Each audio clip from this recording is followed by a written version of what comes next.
मैं समुद्र हूँ, लौट कर आऊंगा। 2019 में भाजपा नेता देवेंद्र फडणवीस के ये शब्द आज सच साबित हुए।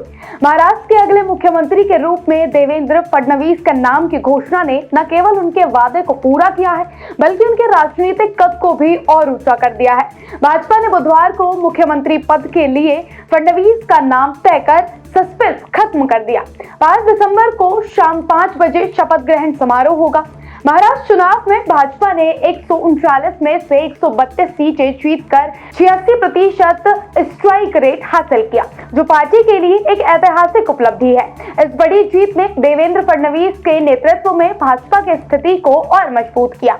उनका शपथ ग्रहण समारोह गुरुवार को मुंबई के आजाद मैदान में प्रधानमंत्री नरेंद्र मोदी की मौजूदगी में होगा। कई भाजपा दिग्गजों की तरह देवेंद्र फडणवीस की यात्रा भी पार्टी के वैचारिक गुरु आरएसएस से शुरू हुई, जहां वे नागपुर में संघ में शामिल हुए, जिसने उनके राजनीतिक कौशल को काफी हद तक आकार दिया।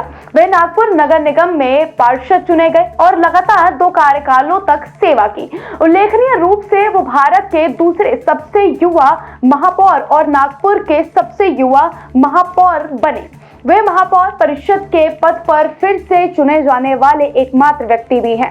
इसके अलावा उन्होंने लगातार 5 बार विधानसभा चुनाव जीतकर अपनी राजनीति ताकत साबित की। 2014 में वो पहली बार मुख्यमंत्री बने और 2019 में उप मुख्यमंत्री पद पर भी रहे। उनके नेतृत्व में महाराष्ट्र को Samruddhi expressway, Mumbai trans harbour link और नवी मुंबई हवाई अड्डे जैसी परियोजनाओं का तोहफा मिला।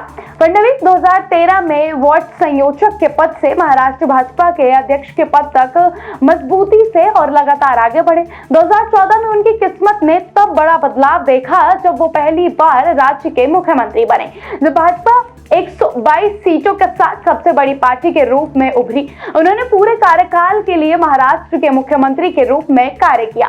उप मुख्यमंत्री के रूप में उनका दूसरा कार्यकाल 2019 में आया, जब उन्होंने सुबह सुबह एक नाटकीय समारोह में अजित पवार के साथ शपथ ली, लेकिन वो सरकार केवल 3 दिन ही चली। 2022 में उन्होंने शिवसेना को विभाजित करने में महत्वपूर्ण भूमिका निभाई, जिसके कारण एकनाथ शिंदे के नेतृत्व में महायुति सरकार का गठबंधन हुआ।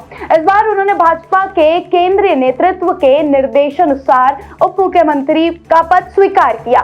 राजनीति में कई नेताओं पर भ्रष्टाचार के आरोपों के बीच फडणवीस ने अपनी साफ छवि बनाए रखी। उनका ध्यान हमेशा विकास पर रहा।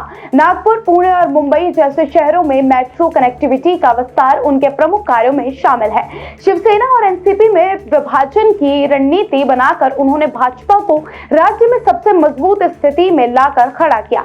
उनकी योजनाओं और नेतृत्व ने भाजपा को न केवल सत्ता में बनाए रखा, बल्कि विपक्ष को भी कमजोर किया। फडणवीस तीसरी बार महाराष्ट्र के मुख्यमंत्री के रूप में कार्यभार संभालने जा रहे हैं। विकास और सुशासन की दिशा में उनकी योजनाओं पर सभी की निगाहें होंगी। उनका तीसरा कार्यकाल महाराष्ट्र के लिए किस तरह का बदलाव लाता है, ये देखने वाली बात होगी।